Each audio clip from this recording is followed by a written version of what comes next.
Hello. Today I'm going to show you field irrigation.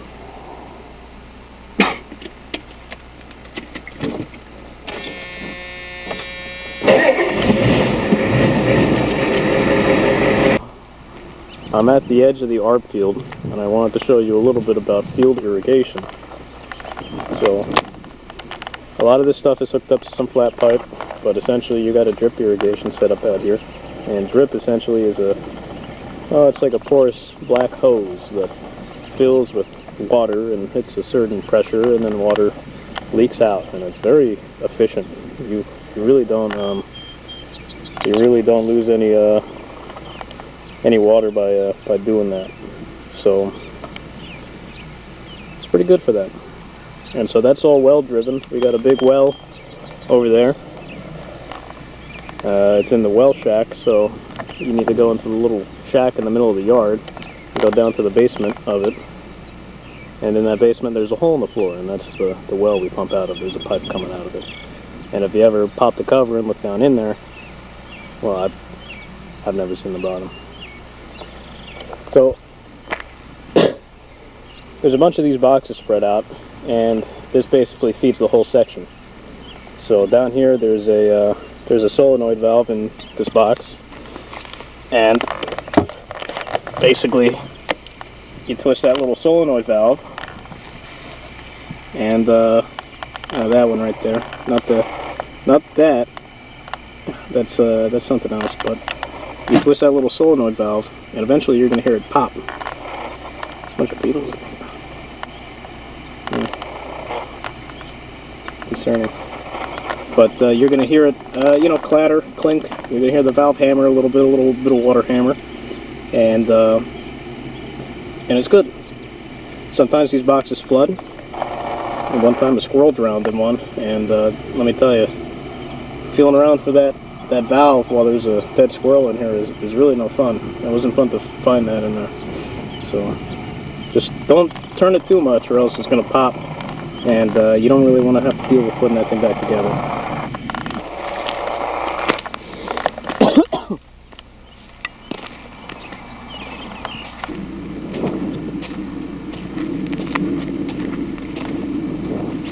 This is the riser, and there's a bunch of these.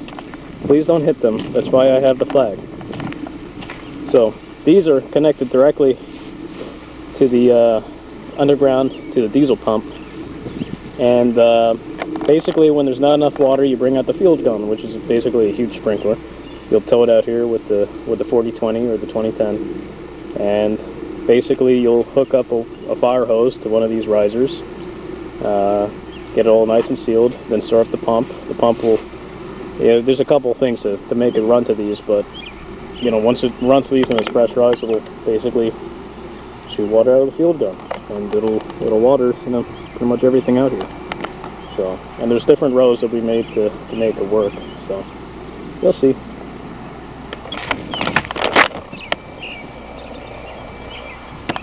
Oh, hello.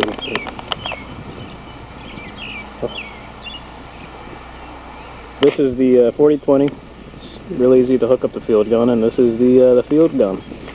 So basically, like I said, you hook up a big hose to one of these risers, start up the pump after making a couple switches on the valves, and you basically release this thing off the hook and you walk it out all the way through.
like I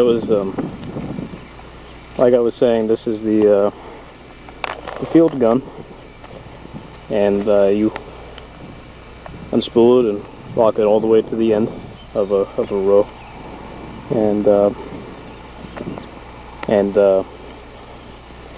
when the water's going through it, it's got a gear shaft in here that moves with these gear teeth, and it reels it back in. So you can start in the morning. It takes maybe 3 hours for it to come back, but it spreads water.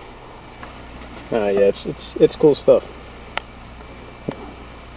And the one time, if these risers break, we got a bunch of piping that we can, well,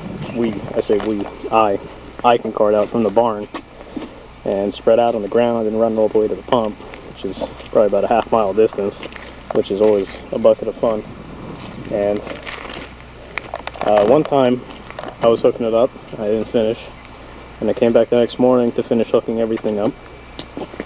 And what happened was, I started the pump and started running into build pressure, ran at idle, came out here to make sure everything was hooked up, there were no leaks. Couldn't find any leaks walking the pipe, and nothing was coming out of the gun. So I didn't know what was going on. I went back to the pump and I figured there might be just an obstruction, I'll blow it out. I ran the pump full bore, and I came back, and this whole area reeked of skunk. There was a skunk that crawled in the pipe the night before and got trapped, and all that pressure got forced through a hole about yay big. Yay big? About yay big. And its guts spewed all over the place. I mean, there was probably like 60 feet lines of skunk just spewed everywhere. I mean, there was guts all in the turbine, there was guts at every point where it could escape. So that was some nasty business.